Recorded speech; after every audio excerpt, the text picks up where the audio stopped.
I am soon going to be working at a methadone clinic as a substance abuse counselor in just a few weeks, and have been doing one-on-one counseling for people online who are experiencing any kind of mental health issue, and I specialize in substance abuse. I started in the Los Angeles area with my work at multiple different treatment centers. I've been doing that for 10 years now. It's a lot of one-on-one discussions weekly about where they're at, setting goals, get from point A to B to C, whether that's detox to a residential treatment center, to an outpatient, to a sober living, to having a life coach, to getting their own apartment, getting a job, getting it back in school. Though I've worked on, kind of the whole spectrum and the whole phase of getting and staying sober.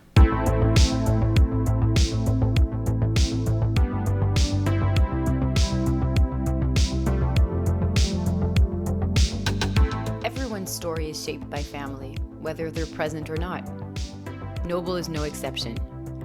He reflects on the dynamics with his parents and sisters, one of whom has Down syndrome. As a kid, he noticed the small cues others might miss. As a teenager, those moments became intense realizations about difference, responsibility, and connection. And in this episode, we wondered, are these related to his relationship to addiction?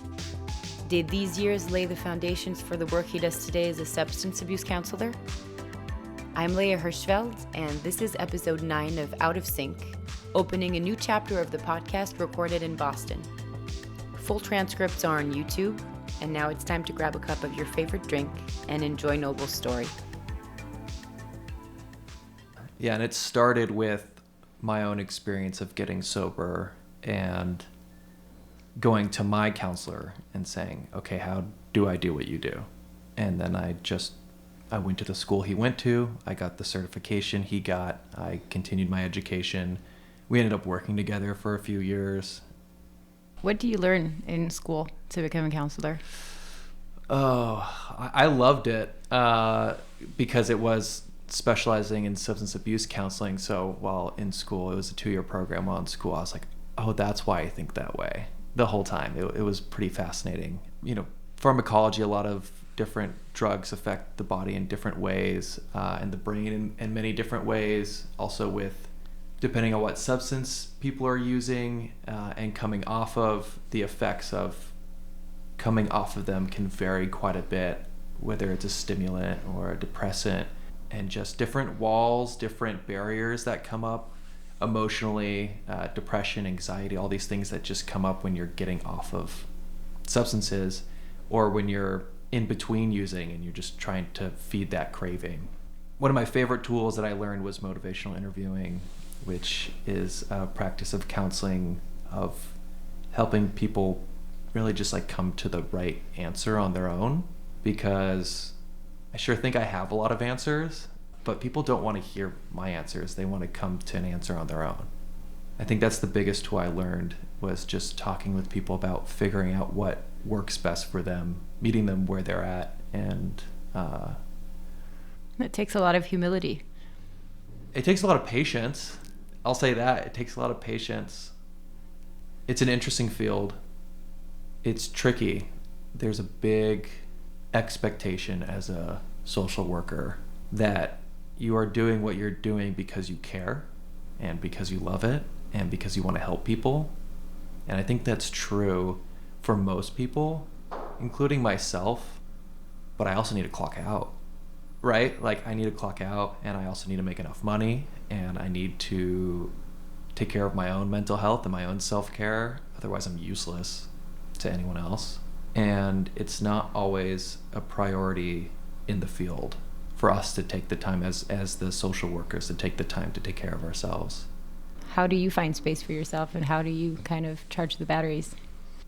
I'm still learning it. I'm still learning a lot of it. I've seen a lot of people overdose. I've seen a lot of people die. I've seen those things firsthand. I've also had clients leave, and then I get calls from their parents saying that they died or they whatever happens, right? I've seen a lot, and I am privileged to have had quite a few good mentors in the beginning of my work who helped me prioritize my own self-care. but I've also gotten lost in it through the years. A few years ago, I really got lost in it, and I was challenged often when it came to trying to set my own boundaries and take care of myself. But if we don't do this for this client, no one else will, was what I kept hearing. And so I sacrificed a lot of my own time and the time of my loved ones to try to save someone from themselves, which is a exhausting and unforgiving path. So having this last year and a half really of just getting out of Los Angeles, kind of starting my career over in a different angle. I'm no longer working in Los Angeles where there's a lot of private, expensive treatment. There's not a lot of services for people with lower economic status. Either you can afford really good insurance or you can afford really good treatment, which is tens of thousands of dollars, sometimes daily, to receive treatment. Where in Boston, what I found was there are a lot of social services and nonprofits that are available to so many more people, because these industries, these businesses are a little larger, quite a bit larger than your kind of mom and pop detox center or Malibu treatment center. They have a lot more structure. They really want you to clock out as opposed to working 90 hours a week, which is what I'm used to. So it's a good change. It's a good change. I'm really excited for it. I do love the work, but it is hard to learn to take care of yourself. Yeah. Have you found that when there's less money involved, there's a better relationship? It could vary. For some people, money's not much of an issue. So some of them didn't see my services as me being just like a paid, I'm doing this because I'm getting paid too. They were familiar with paying people for services, no matter what they were. For other people, it was like, the only reason why you're here and the only reason why you're helping me is because mommy and daddy are paying you too. That definitely came up. But you see it on the other spectrum too, where, people are saying the only reason why you're here for me is because my insurance is paying you to help me. You don't really care. But client rapport, if there's anything I can do well, it's client rapport. I can connect with the client pretty well. So let's go back to California. How was it to grow up there? Growing up in California was awesome. Which part of California are you from? I'm from Camarillo, California, which is about an hour north of Los Angeles, and it's close to the beach. It's 72 degrees Fahrenheit almost every day. Fahrenheit, we would burn in Celsius. Yeah, you would burn in Celsius. I'm not even going to try to convert that. Me neither. But it's perfect. I'll tell you that. 72 degrees is about perfect. And my whole family lives there. Do you have siblings? I do. I have an older sister and a younger sister, and we all grew up in the same house.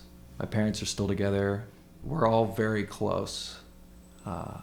My older sister, Emmy, she is 3 years older than me, has Down syndrome. And my younger sister, Mariah, who is 11 months younger than me, is a nurse in Ventura, which is close to home. You both have jobs that are kind of in the social field. Do you think that growing up with a sister who has Down syndrome has influenced that? There are a lot of people in my family who work in healthcare. My grandfather was a doctor and my grandmother was a nurse. And runs in the family. Yeah. I don't know if I don't think it's directly related.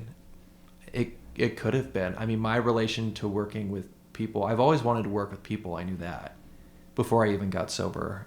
I was interested in the mind and how we ticked and how we thought, especially with my own, because my own was pretty screwed up and I was aware of that. And I really wanted to figure out some of that. So I thought, and that's the truth about most therapists that people maybe don't know, is like therapists get into that work because they're fucked up. Like, they're like, why am I screwed up?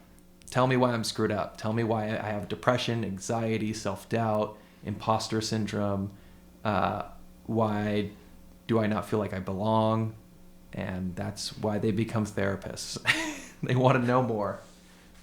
So I think that growing up with a sister or any kind of sibling with a disability creates some challenges that are impossible to ignore, but I don't think that it is so directly correlated with my addiction or self-doubt or any other mental health issue I've had growing up.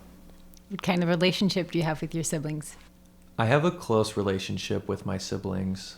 I don't know what you're supposed to expect from your siblings, I guess. Me and Emmy, my older sister, are close. She doesn't pick up the phone. She's not very good at that. So we don't really talk on the phone very much, but we do spend good time together, quality time together. And me and my younger sister, we were very close growing up due to being so close in age. We had a lot of similar friends and friend groups, and we did a lot together. I hear some people say that their siblings are their best friend. I don't know if Mariah is my best friend, but we're very close. We trust each other, but we're also very different. We're two very different people. I sometimes fly by the seat of my pants and can be impulsive, and I can be extreme, and I take a lot more risks than my younger sister Mariah takes. She's a goal setter and a goal achiever. She has always been the one, even growing up, getting money in birthday cards growing up. She saved every dollar, and I spent every single dollar. Has it been different to be Mariah's brother and to be Emmy's brother? Oh, yeah. How? Yeah. I mean, Mariah's my younger sister, but hardly. I mean, we're less than a year apart, and she has grown up in many different ways, much more rapidly than I have or have yet to do. My older sister, Emmy, she was my older sister for many years growing up. And then there was a time where she wasn't, I guess you could say. Do you remember that shift? I'm thinking like 4th or 5th grade. I don't even know how old you are at that time, but that's what I think of, is like being about a 4th or a 5th grader and no longer looking to her for that kind of direction. I think a funny thing, I was talking about this with a friend of mine recently, that my sister Emmy used to go to a speech therapist so that she could learn how to pronunciate things in a more effective way so that she can communicate much easier, which she does excellently, right? And sometimes too much. She loves to talk. And me and Mariah also had to see a speech therapist because we were learning everything from her. So like all the words that we were learning were from my older sister and how she was pronunciating them and saying them. And so we needed some altering as well, some support to get that more aligned with the social norms. That's cute. Yeah, it's pretty funny. But I mean, growing up was really great. I had a fun childhood. When I think of being a child, I think of riding bikes with my sisters in the front yard. I think of being in the sandbox. I think of going to the beach as a family. Like, these are the things that I think about growing up. Going to the lake. We used to go to Bass Lake in California almost every summer as a family and get on the boat and behind the boat and have a lot of fun. But I also saw my parents have a lot of challenges with advocating for my sister's education. It was a challenge for all of us. I don't think they weren't very transparent with what was going on. We were just too young. It wasn't really any of our business at the time. But I do remember being in elementary school and seeing my mom in the office where the principal was and all this stuff and thinking, like, why is my mom here? And it wasn't until later that I found out that what my mom was having to constantly do, and my dad, was go to board meetings and parent-teacher conferences to advocate for my sister to have full inclusion education, which meant that she wasn't going to be in the small trailer having special education with other people with other cognitive disabilities, that she was going to be in the classroom similar to the classroom I was in. And there were parents of other children that were complaining about it, saying that they thought teachers were giving too much of their time to my sister than their child. There were teachers complaining about it, saying that they weren't a special ed teacher and that they didn't know how to teach this kind of person. The principal, I mean, every level that you could think of had something to say about it. And so every year, and I'm sure more than yearly, probably monthly, my parents had to go in and advocate for, no, she's capable of it, so she's going to do it. And they won that fight more often than not. It wasn't until, I think, middle school that she started having some classes that were in the special ed unit, which, if my memory serves me correctly, it was only English and math. So history, science, physical education, she was in classrooms with other people who weren't experiencing cognitive disability. And the relationships that she had growing up were really cool. She had a lot of friends, and she went to a lot of birthday parties, and they all came to her birthday parties, and she got to feel that community and that support with other children. And that unfortunately stopped. From my perspective, again, a lot of this is just from, my perspective as a kid. So it may have been abrupt, it may have not been, but it seemed to have stopped very abrupt.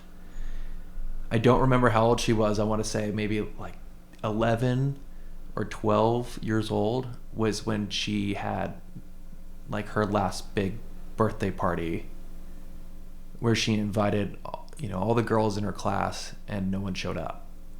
So that's the beginning of teenage years. Mm-hmm. What do you think changes really in people's mentalities at those stages of life? I mean, the first thing that came to my mind is we just suddenly aren't playful anymore, right? Like, we're just not. Judgmental, arrogant, teenagers. I mean, they suck. I was a really sucky teenager. I think one of the biggest challenges when it comes to connection that my sister Emmy has faced is, I don't know the right way to say a lot of this. I don't like the terminology used around it, but I just really don't know how else to describe her capability, right? But often it's put into brackets of high functioning and low functioning. And if there's a better way to say it, I'd love to use it. But frankly, the easy and simple way to say it is my sister is high functioning.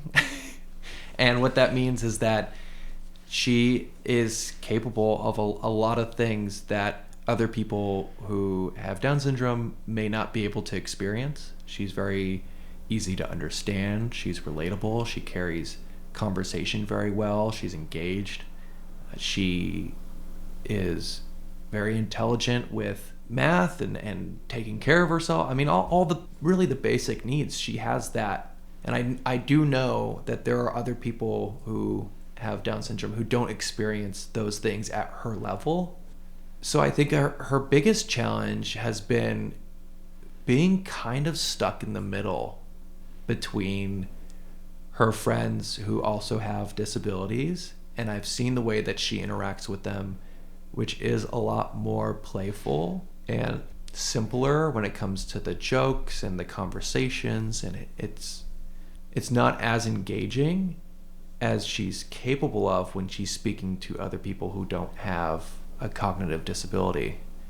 So my parents expecting her to push her limits and reach as far as she could has really supported the person that she is today, which is someone who's very capable of taking care of themselves and someone who is a joy to conversate with. But yeah, there was that time at 11, 12 years old where other people changed in different directions, maybe intellectually, definitely socially, and she did not meet those expectations that other people wanted from friends and connection. Like more autonomy or interests, or like what do you feel? Yeah, interests.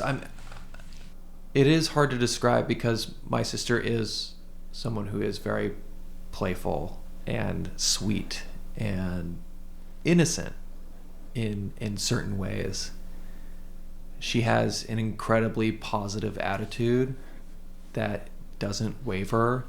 Every movie is a great movie, you know? Every person is a nice person.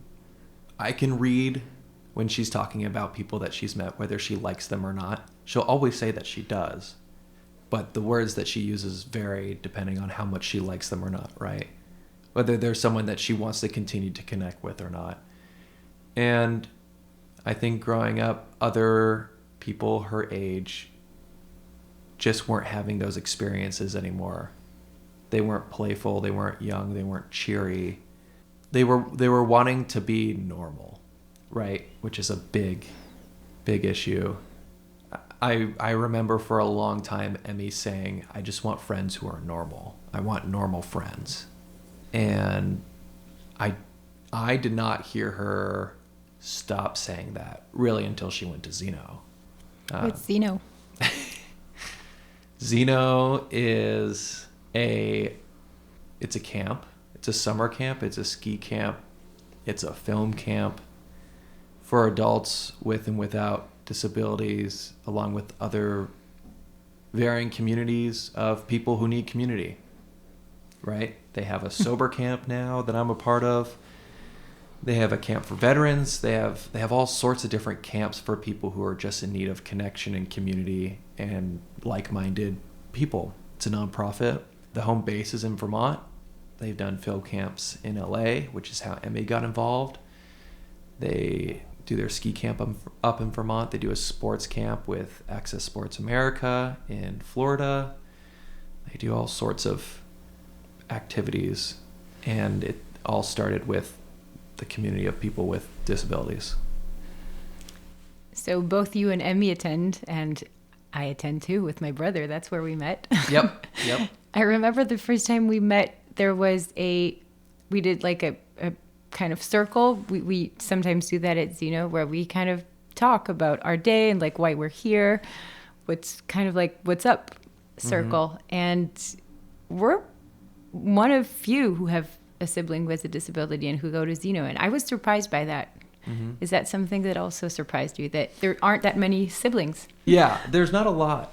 The first few times I went to camp, I deliberately went to camp when my sister was not there because I wanted to have my own experience with it. And it's hard to not be a sibling, as you know, when your sibling is around. And it's hard to not look at them from across the room when they are on their maybe like fourth chocolate chip cookie, to be like, should I say something? Should I not say? It's really tricky in that space because you want them to have their own experience, but you're also still the sibling who wants to support. And you're like, no, there are other people who are here to support with that. She's on vacation. If she wants 4 cookies, let her have 4 fucking cookies. Like, it's so hard to let go of, but I knew that with that challenge, I was like, I just want to go to Zeno alone. I want to have my own experience with it. And yeah, having that check-in where we were all, sitting in a circle and everyone was checking in about their experience so far at camp. I think it was like day 4 of summer camp or something. It was pretty early on. And it was really powerful for me. I know you and I have talked about it once or twice since, but it was powerful to hear a lot of other people experiencing what I was experiencing and also what my sister was experiencing, which was a sense of community and connection. Hearing people who are similar to my sister in different respects share that this is all that they've ever wanted, and they feel like they have it now at Zeno. And then also, from my perspective, feeling like people are, for whatever reason, so capable of seeing my sister more clearly in that space than she is often seen in the outside world was a relief, I think. And it was really heavy, and I wasn't expecting it to be really heavy. And as you know, I walked out and was kind of a crying mess. But it was nice that you came out because I knew that you understood. being a sibling of someone who has a disability, the relief to know that there's a place for them. And a place that we can share. Yeah. Was it the first time that you shared a place where both you and your sister were like equally welcomed and equally valued and equally kind of on the same stand? Yeah, I think so.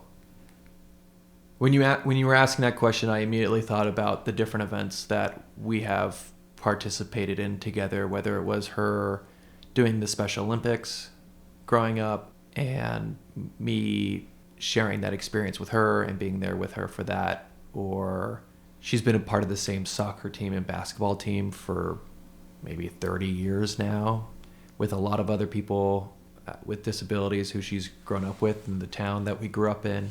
And I've been there for those events. I've shared some of the joy of those events with her. But I think the difference between those experiences and Zeno is that Zeno Mountain Farm has treated Emmy the way that I want her to be treated, which is someone who deserves respect and compassion and connection, but also someone who deserves to be challenged, someone who deserves to be pushed. When I am waking up in the morning at Zeno and I'm tired and I've been up too late and I haven't had my coffee, there are other people in that cabin who are like, Noble, you got to get up. You got shit to do, right? Like, it's time to get up. And they would not hesitate saying that to Emmy as well. And that's what I really appreciate. I used to take Emmy to a camp in California every summer with my father. We used to drive her up there into the mountains together to this camp where it just rubbed me really the wrong way. This camp would immediately greet Emmy with her birth name, not the name that everyone calls her, M.E. The initials are short for Marietta, which is also my mother's name, so we call her Emmy to make it easier. So they would address her and be like, Marietta, how are you doing today? We're just wondering, have you had any bowel movements yet? We just want to keep track. Do you have any medication? Right? And it was just like this really, really campy, cringy vibe that I do not like. It's like, I don't want anyone to talk to me that way. I don't want anyone to talk to her that way. Like, it just sucks. I think it's just ignorant to speak to people that way. And look, she had fun at this camp, and that's what I would tell myself. She has fun. She gets to do a play, just whatever, right? Like, as long as she likes it, we'll keep bringing her. And I always had discomfort around it. Like they were treating her like a child. Yeah. And she was already like a teenager or older. Oh, yeah. Oh, yeah. Or like a patient. Yeah. Right? Like not an equal, but like a client. Like, we're caring for you, Emmy Marietta. Yeah. Yeah. It just, I hated it. I hated it so much. And so she started going to Zeno. She used to do some acting when she was young. She was in a few commercials and a few TV shows when she was younger, and her agent called my parents and said, there's this camp that's taking place in Venice Beach. Does Emmy want to go? My mom called one of the directors, asked all the mom questions, thousands of them probably. And the response that she got is, this is probably not the camp for you, since you have all these very specific questions, but why don't you just come, bring a packed bag, hang out for a bit, and we'll just see if we get along. And from my mother's story, she showed up and she left within 20 minutes. She said, here, Emmy, here's your bag. Have a blast. I'm out of here. They had a big block. They made a movie together. It was a film camp. They made a movie together called Finding Zac Efron. I think you might have been a part of that one. No, I've never been to movie camps. Oh, you haven't? No, oh, okay. I haven't. I wish I did. Yeah, me too. I was in Best Summer Ever. Yeah, I was in Best Summer Ever too. That one was wild. I got a book thrown at my face in the movie. Oh, I do remember that. Yeah, I do remember that. So my mom left within 20 minutes, and she immediately called me because I was living in LA at the time. And she was like, I just dropped off Emmy at the most incredible place. You should see like the people there. They're so beautiful and they're so fun and like all this stuff. I'm like, okay. And my mom is just so excited for this experience for Emmy. And I'm supportive, but it's just not, I could tell she's kind of nudging me, and I was just like, wasn't interested. About a year of Emmy participating in camps with Zeno, my mom stopped nudging me and she just started stating, like, if I was your age, I would quit my life and I would join these people. This is amazing. She did all sorts of things. She was like, you should see the women, they're so beautiful. Like, she tried, and she's not wrong, like, there's a bunch of beautiful people there, but she tried everything that she could to get me to go. And I was just like imagining this camp that I used to drop her off at, this cheesy campy camp, and I was like, I am not that guy. Nope. Why do you think some people are so condescending or treat people who have disabilities like children? Because I find the sugarcoating condescending. Oh yeah, I do too. It's funny, I've seen it only a few times. Emmy is, like I said, Emmy is the nicest person I've ever met. She's so sweet and kind and supportive and tolerant. She just has no sarcastic bone in her body. There's just nothing that isn't joy with her. But yet I've seen people go up to her and go, hi, my name is...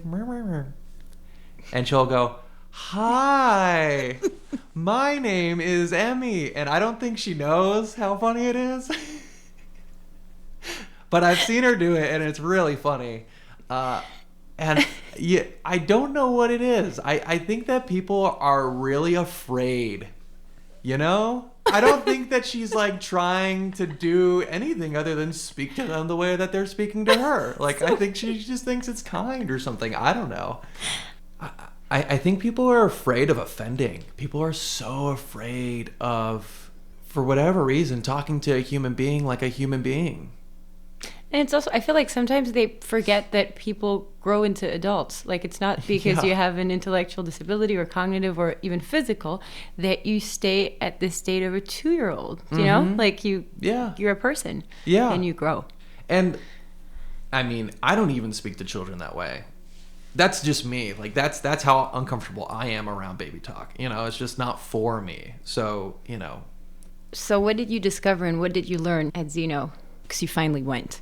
Yeah, so what happened was my mom forced me to go by saying that they are premiering a movie. They are premiering Becoming Bulletproof, and they're doing this huge U.S. tour with some RVs and a bunch of friends with and without disabilities showing this movie all over the U.S. Emmy was around for that, and she really wanted to go to the premiere. And since I was living in L.A., my mom was like, you're going to come pick her up. You're going to bring her to this thing with her friends, because it's going to be late, and then she'll stay the night at your place, and then we'll come get her the next morning. So I said, okay, I'm happy to help and do this with her. And we got all dressed up. We were like kind of excited. And then I saw the movie. You know, it frankly, like, it just kind of rocked my world to see people speak to people with disabilities like people.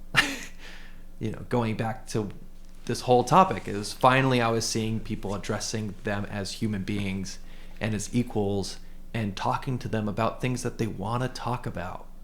Conversations about intimacy. There were conversations about connection, about community, about friendship, about work, right? About finding employment that I talk about all the time with my friends. I need that kind of support to figure out what I'm doing with my life. They deserve that just as much as anyone else. And so I saw that in the movie, and I remember going up to Pete and Will Halby, who are two of the directors of camp. It's Pete and Will and Isla and Vanessa and Emily. There's a huge team now. I remember going up to them and saying, I'll scrape gum off the floor. Like, whatever you need, I'll be there.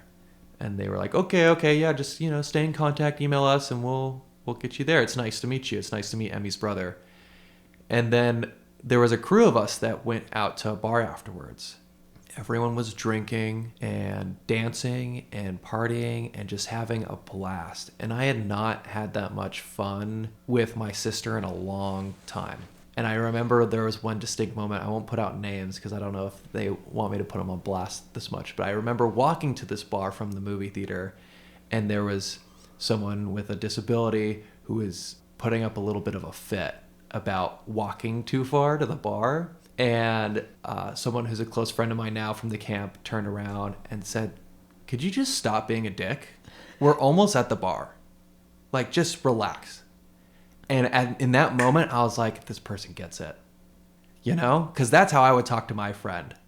It's not how I'm going to talk to everyone with a disability, right? But like if I have a connection with someone, and it's not how I'm going to talk to anyone, period, right? If I have a connection with someone, I have a rapport with them, I have a friendship, I'll talk a little shit. Of course. Right? Of course. That's what we do. Yeah. Of course. I'll have a little fun, tease a little bit. And I saw that. You know, the person responded with like, "Oh, fuck you," you know? And they both kind of laughed. And I was like, that's what's up. Yeah. You know, like that's what me and my brothers do. Like I finally saw the community in action and what I've always wanted for Emmy. Yeah. Yeah. How is it growing up? Do you feel like, did you have conversations with your parents about what you could notice? You said that you noticed the struggle with her in school. How is it at home? Like, was there a certain tension? How were dinners? How were birthdays? How did all that kind of day-to-day life go? I remember distinct chapters of conflict or tension. One of them being growing up and wanting to hang out with my friends who were coming over without my sister, asking her to leave.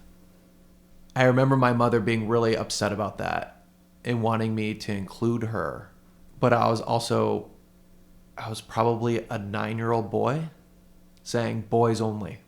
I don't think my mother did anything wrong by that. I think that she has had and probably to some extent still has a realistic fear about Emmy not being included in certain life events. And I remember that moment and I remember not feeling comfortable around it. And I don't think it was until years later that I was able to look back at that and be like, oh, that's what that was. I don't know that I did anything wrong. It felt like I did something wrong. I don't think I did anything wrong. I think it just was my mother wanting my sister to feel included because there's so much in her life where she doesn't feel that. There were other things too where me and my younger sister, Mariah, were two supporters for each other. So growing up, Emmy had a lot of needs for getting speech therapy, for doctor's appointments on and off, for meetings at school, my parents going to these parent-teacher conferences and whatever, advocating for her. And so it felt like as a kid that Emmy got a lot more attention than we did. And because of that, me and Mariah, my younger sister, had to support each other in entertaining ourselves and having fun. And it made us very close when we were very young. And as we got older, I started getting into more trouble. I started acting out more, whether that was arguing with parents, with teachers, with trying to be a class clown, trying to be funny, getting high, like all that stuff started. And as that was starting for me, what was starting for Mariah was she started excelling. It was like straight A student, like I said, saving every dollar that she's ever had. I think she performed in the way which was, I kind of have to do this on my own, or like if I'm going to get attention, it's going to be because I'm excelling. Right? I think part of it for me was like if I'm going to get attention, it's because I'm screwing up. But like I have problems too. Mm-hmm. Yeah. Yeah, like I need help too. It's a good phrase. I need help too. What was definitely a feeling that I experienced in my adolescence around Emmy and my parents. Do you feel like as siblings who don't have a disability, we're considered as the ones who are always okay? Mm-hmm. And not just that we're the ones that are always okay, but we're the ones that need to show up, right? We're the ones that also need to support. And when you're young, it's just not fair. When you're an adult, you can have understanding and you can have these memories and think back at them as I do now and go, well, that makes sense. But when you're young, it doesn't feel that way. When you're young, it's just not fair. It's really challenging to balance. And it's also really challenging to, I feel, change the scope from disability to the rest of the things that there are. Mm-hmm. I feel like I went to see quite a few psychologists and stuff, and I was a pretty wild teenager like you. And as soon as I talked about my brother having a disability, they could not take away their focus from that. It was like, this is why this is happening in your life, like because you lacked love and attention and this and that. And when I finally grew out of that and I stopped seeing these psychologists, I thought there's a million other things that we learn and notice about the world that we have to process, and we're becoming the people we were trying to become. Well, we really need to change the way people see disability, because if as soon as that's in the room, it's considered as the worst thing that could possibly happen, and the thing that turns into all kinds of difficult situations. Like how can anything be positive? Yeah, I mean, I had a very interesting Uber ride the other day, so I got an Uber, and they said, "Well, where are you going?" I said, "Oh, I'm just going to go back to visiting my sister here in Boston. She's here from California, and we're just going to spend some time together." And he said, "Oh, why is she here? Just to visit you?" And I said, "No, we went to this camp, Mountain Farm. It's a camp for people with and without disabilities." He said, "Well, why do you go to that camp?" I said, "Well, my older sister has Down syndrome, and so she got involved, and she really likes the camp." And he said, and I've never been asked this question before, it's totally stumped me. He said, "Huh, does that get better with age?" I was like, Really? What do you mean? And he's like, "I just mean like, like, what does she have trouble with? And like, does it get worse?" I'm like, well, some illnesses or like some disease or some syndromes are degenerative. So fair enough, but which means that he didn't know anything about it. yeah. Really. And I was like, okay, well, she needs some support to make sure that she eats healthy and doesn't maybe leave the stove on. Other than that, she is pretty good.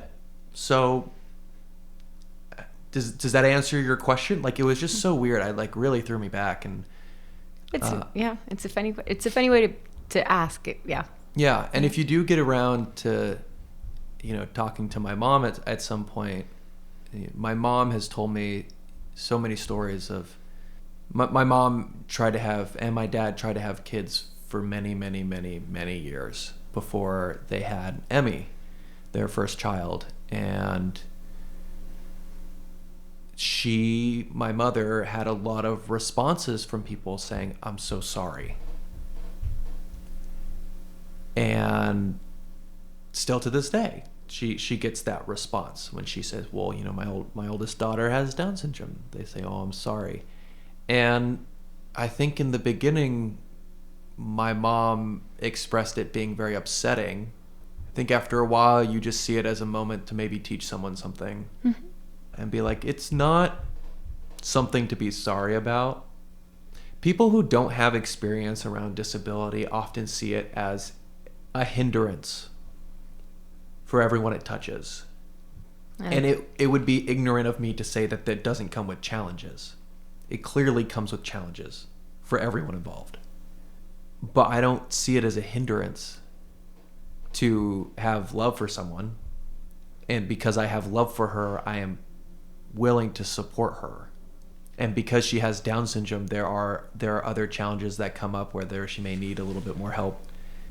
When we're traveling to and from the East and West Coast, and she needs help getting on and off a plane on time, or getting to the plane on time, or getting to work. My family brings her to work 5 days a week, and she needs help with that. But the other things that come with my sister having Down syndrome don't require an apology by someone, or like an added element to growing up with a sibling with a disability is that I just don't know if I would be experiencing the same kind of joys and insight and compassion that I've been able to learn and experience because of having a sibling with a disability. I mean, I think about a lot of my relationships at Mountain Farm, and how I've met Andrew Pilkington, for example, and our friend Andrew Pilkington has cerebral palsy and uses a wheelchair, and I think a lot of the world often sees him as a person who uses a wheelchair and has a disability, and that is the front of it. I mean, when we're in public, he also gets greeted with that same thing that Emmy gets sometimes, where they're like, "Hi, how are you doing today?" And he rolls his eyes and is like, "Yeah, okay." You know, Andrew's one of my best friends, and besides being in a wheelchair and besides having cerebral palsy, Andrew is also just like a Boston bro who loves to watch sports and party and have a good time, and we do that together, and I love him as a friend, and we have a lot of good laughs and have a lot of shared interests and go to concerts together. We've gone to Mexico together a few times. Like we've had some serious fun. And if that friendship means that like sometimes I need to help him get in and out of a car or like fold up his wheelchair and throw it in the trunk to get somewhere, like, okay. Right? Like there's just so much more to having relationships with people with disabilities than like caretaker and the one needing care. I said this a few weeks ago. I think there's a spectrum of people who participate in camps similar to Zeno Mountain Farm or just are involved in the community of people experiencing disability, which is, you know, on this spectrum, on the far left side are those who believe that their relationship with people with disabilities makes them a hero. They're doing God's work, right?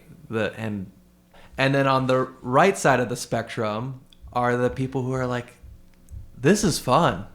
These people party. This is a good time. And honestly, I know that of myself, I'm probably at times a little too far on the right side of like, this is a party and this is fun. Because, you know, does camp Zeno Mountain Farm provide community and opportunity for people with disabilities that would not have these kind of experiences otherwise, like windsurfing, making movies, doing plays, having friends, you know, big 4th of July parades, like world travel, really? Like, would they experience these things otherwise? Probably not. So I get the idea that like it's providing a service.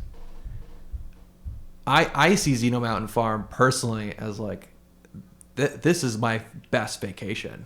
You know, this is my best vacation where I get to be weird and fun and see that people are treating my sister the way that I want her to be treated.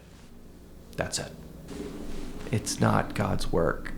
It's just, human beings having a human experience. It's not charity. It's not doing good. It's just, the way it should be, really. There shouldn't be a distinction. And it sucks that Zeno has to work so hard to get the money together to support that. That's what really sucks about it, is that like it's like no one gets paid to go and no one has to pay to go. It's all donation based that supports this community. But fortunately, there are people out there who are willing to contribute to that. Because, if not, like I don't think my relationship with my sister would be as strong as it is now without that. How do you envision the future, and how has this sibling relationship affected your personal life? That's a good question. It's a tricky question. At a young age, I remember I think I was 16, when it hit me. There was a moment. I was in math class, Algebra 2. I remember exactly where I was sitting. Mr. Mountcastle was the teacher.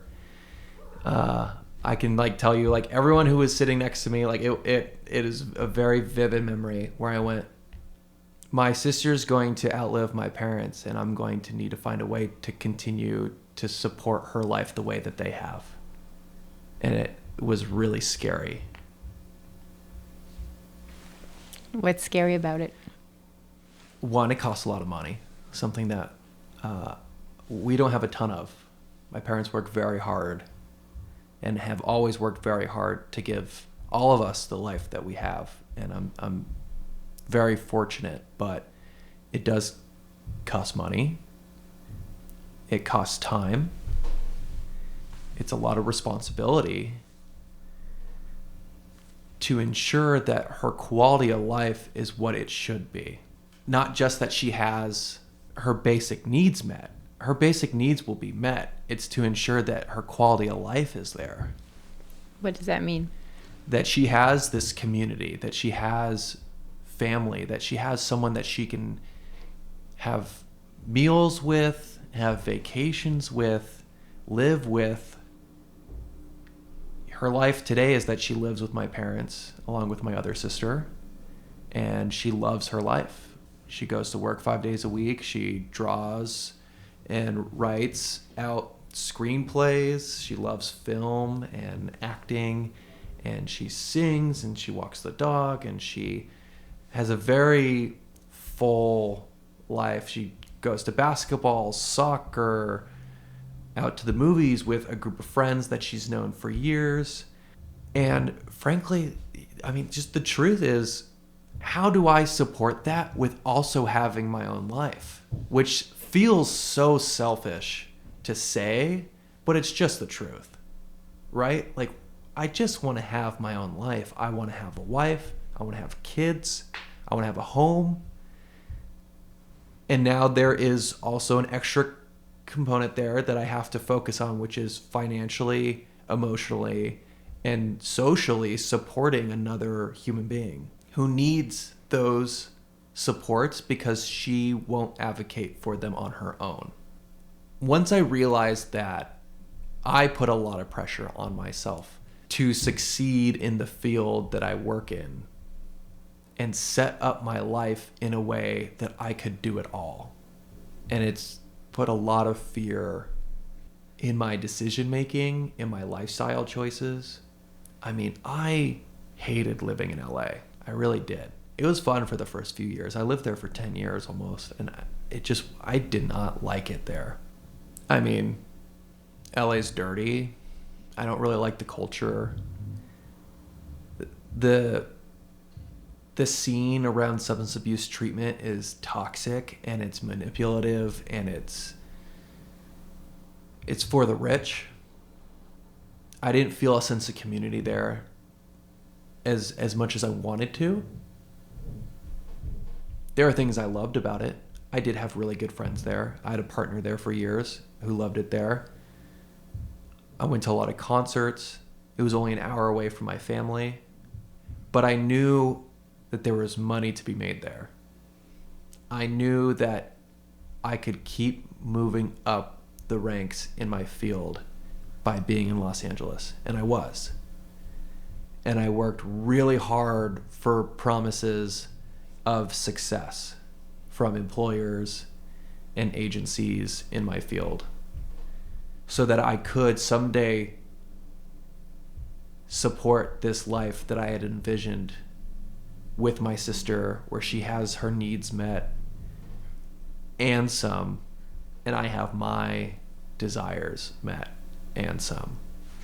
And it's early in life to start thinking about that, because like you're 29, 30. I'm 29 now, yeah. So you're 29, and so you're trying to figure out your life, which every 29-year-old does, and you're also trying to figure out a life where you can meet your sister's needs, but in 15, 20 years from now, which is a big stretch. Like, we don't know exactly what that will be, what you will need, what she will need, what kind of, like, what partner you will be with.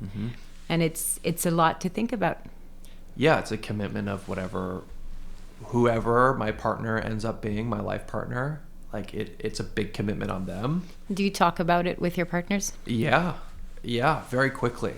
My mom told me this when I was young, and it's so true. She said, introducing your partner to your sister will be the biggest test. And it is. It always is. Because being a part of my life means being a part of my sister's life.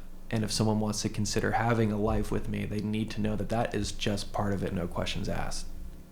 And yeah, and I wanted to leave not only LA, but I wanted to leave California for many years. And I wanted to come out to New England, really, because of the community that I have found through Zeno Mountain Farm. Some of my closest friends, all of my closest friends, are from Zeno. And I'd, for years, tried to find a way out here with the partner that I had before. And it just wasn't going to work with the both of us for many reasons. And when that relationship ended, it was such an excellent opportunity for me to finally come out here and explore that option, but with still that thought that like, I'm going to go back to California someday because that's where my sister is and that's where my family is. And you know, something interesting happened when I first came out here and was like, so I'm gonna, you know, and talking with my family being like, so I'm gonna move to Boston. This is where I'm gonna end up. I was still traveling around a bit. You know, I went and visited you in Paris, and I visited another camp friend over in Spain, and I went and backpacked Central America. I did all kinds of stuff, which was awesome. I knew I was gonna land in Boston at some point. And I talked to my family about that, and I said, you know, I don't know how long I'm going to be out here, but I think I really just want to invest some time out here before everything else in my life starts to happen, before life partners and kids and all these other things that I want to have someday, you know, start to, you know, happen. I just want to spend some time here.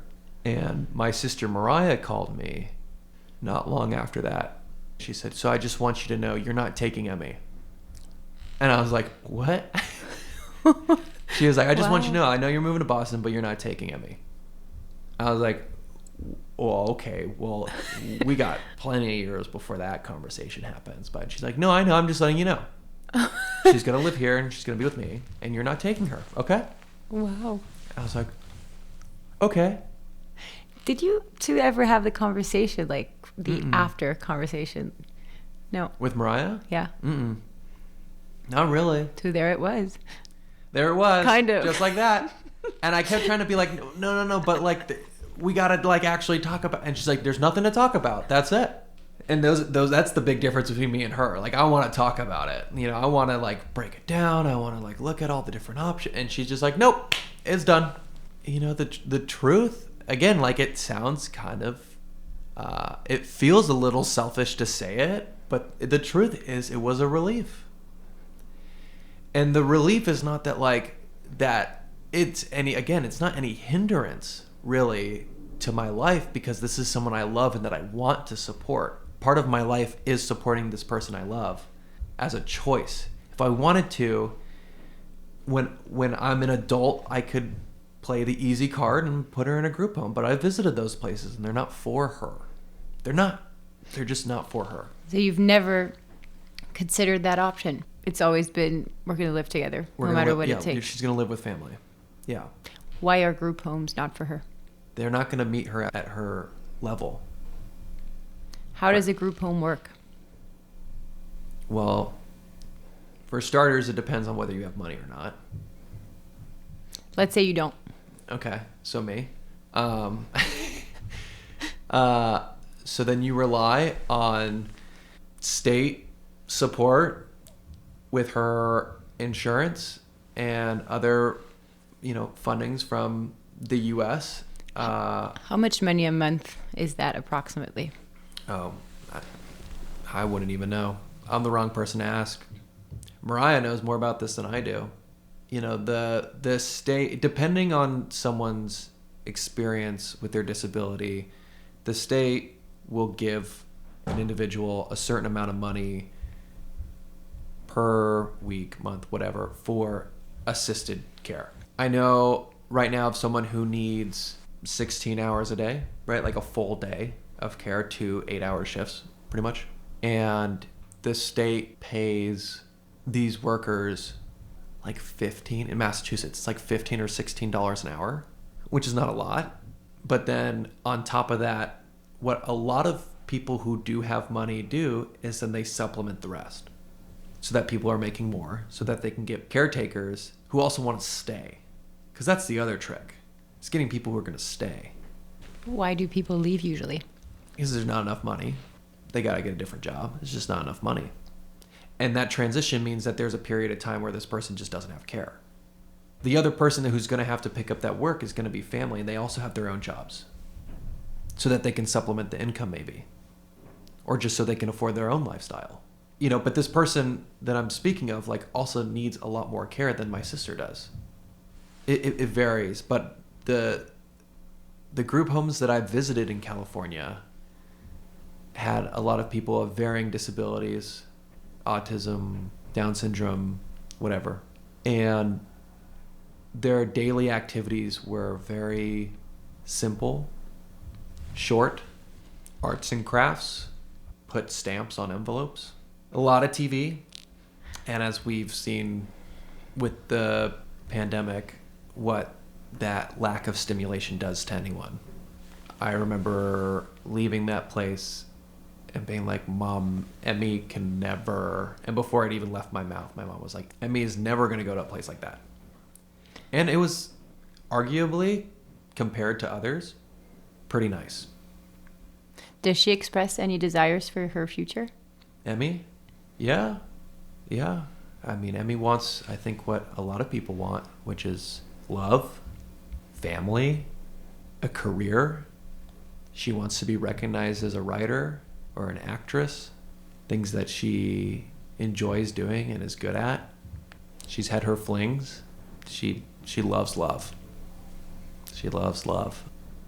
I've tried to have the conversation with my parents about what comes next, just to see what they want, and because I also want my parents to have as much of a full life, especially in their older ages now, as possible.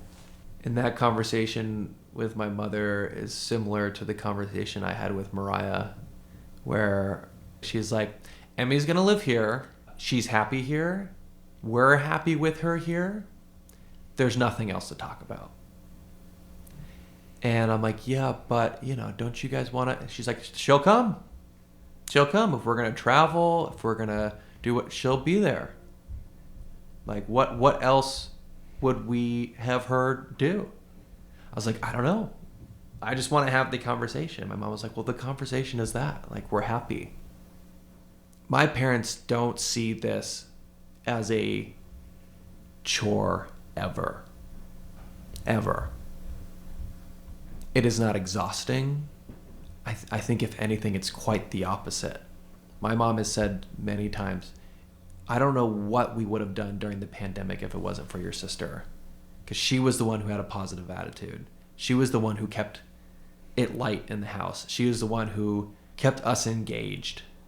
And I think as they're getting older and as they're reaching retirement and the next phases in their life, they appreciate Emmy being there for that. And Mariah still lives at home.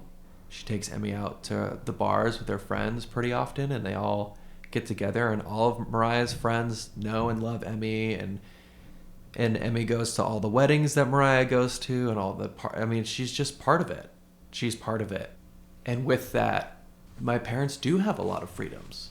My parents took 2, maybe 3 weeks visiting me here in New England. So Emmy and Mariah were in the house together, but Mariah works full time. Mariah has a life. She had things to attend to and go to, just like Emmy did. And with the support of our people, our family, Emmy got to work every day. She got home from work every day. She got to soccer practice. She got to the things that she needed to go to. She had meals. She can make herself a meal. She could do a lot of things on her own. It's just nice to have an extra set of eyes. And also, it's more than that. It's to ensure that she has people. She needs human interaction, just like we all do. So a lot of people have just showed up. In those 2 or 3 weeks, my parents were on vacation for the first time in a long time, just the two of them, to just make sure that Emmy was good, and it was all good. When I invited you to talk on this podcast, were there subjects that you specifically wanted to bring up? No, I was more curious about what you wanted me to talk about, to be honest. I think because of our relationship with Zeno and camp and the people that we spend our time with here. So I sometimes forget that there are going to be weird Uber drivers that are going to ask me silly questions like, does your sister's Down syndrome get worse with age or get better or whatever? I mean, you forget there's a lot of people who just don't know. And so it's hard. And I'm sure you've experienced some of this too. It's sometimes hard to start from the beginning about the experience because it's just been our whole life. And at the same time, when we're at peace with things and we're finally past them, we forget what we've been through, and we forget the steps, and we forget sometimes how hard it was, or like how preoccupied we were, or how wonderful it was. Like it's very hard to kind of deconstruct the whole story and remember that there are things to learn, and that there are important lessons that need to be put out because society is not adapted. Yeah, reciprocity. Yeah, I really like that word when it comes to relationships with people who have disabilities. Like, there is reciprocity in that relationship. Absolutely. It's not just care and like... No. Yeah. No. And that again, like, goes back to that spectrum I talked about of like those who like see relationships with people with disabilities to be a charity versus those who find it to be fun and full of love. It's through that I've learned how to have reciprocity in these relationships. Thinking about not only like my relationship with my sister, but my relationship with my friends who don't experience disability in that way, of being like, well, where's the reciprocity, right? Like, what am I actually getting out of this relationship? Not a lot. All right, I got to scratch it, right? Like, and I've had to do it many times. That's part of growing up. You learn to like shed the old ones and take in the new ones with relationships, and that goes with everyone with or without a disability. I think when a lot of us, we meet people with disabilities, we see the differences related to their disability, whether it's their awkwardness, their positivity, their stubbornness, whatever characteristic that is more visible or sometimes even more extreme than with other people. We go like, oh, well, that makes sense. They have autism or they have Down syndrome or whatever, right? And then you meet their parents and you're like, oh no. No, this has nothing to do with their disability. It's because their parents are this way. Okay. It's so good true. to know. Yeah. Yeah. Do you have a final word? I guess the sum up of a lot of what we talked about through my experience of what I've seen and what I appreciate being someone who has a sibling with a disability and feels like I am connected to this group in a unique way is just, why don't you try to talk to people with a disability as a human being as opposed to a child? Like, that seems to be the tone here, and a lot of what we talked about is, I mean, even me, like, if I'm buying a cup of coffee across the street and someone, when I come in, who's working behind that counter says, hey, how's it going, man? Or like, what's up, dude? I immediately feel comfort. I immediately feel familiarity. I feel being a part of, even if I don't know this person. I feel that kindness, that welcoming. It's the same for everyone else. I've seen my sister and other people who have disabilities have those interactions in public, far and few between, but have them, and I've seen the effect. I've seen the light that shines when they are greeted like a human being. It goes a long way. Yeah. Well, thanks, dude. Yeah. Thank you so much. It was great. Cool. Thanks. Hey, it's Noble. Just thought it's been a while since we recorded that conversation where I went on quite a bit about my growing up and my family in camp. So a lot's changed since then. Big one is I'm now engaged to someone who also grew up with a sibling with a disability. And it's been a really meaningful part of our relationship and how we've spent years also going to camp with our families, and something we get to share together as our families now mix. I've also continued professionally. My master's in social work program will be ending in a few months, and getting my license in social work has been a goal for at least the last decade. So I'm pretty excited to get that checked off the list. Still working at that methadone clinic I mentioned briefly in the beginning, and just now as a clinical supervisor. And as I mentioned, a lot of the work I do is with helping people navigate really the addiction, trauma, complications with family systems. And I often reflect on my experiences growing up and how that's kind of shaped, these communities I'm a part of.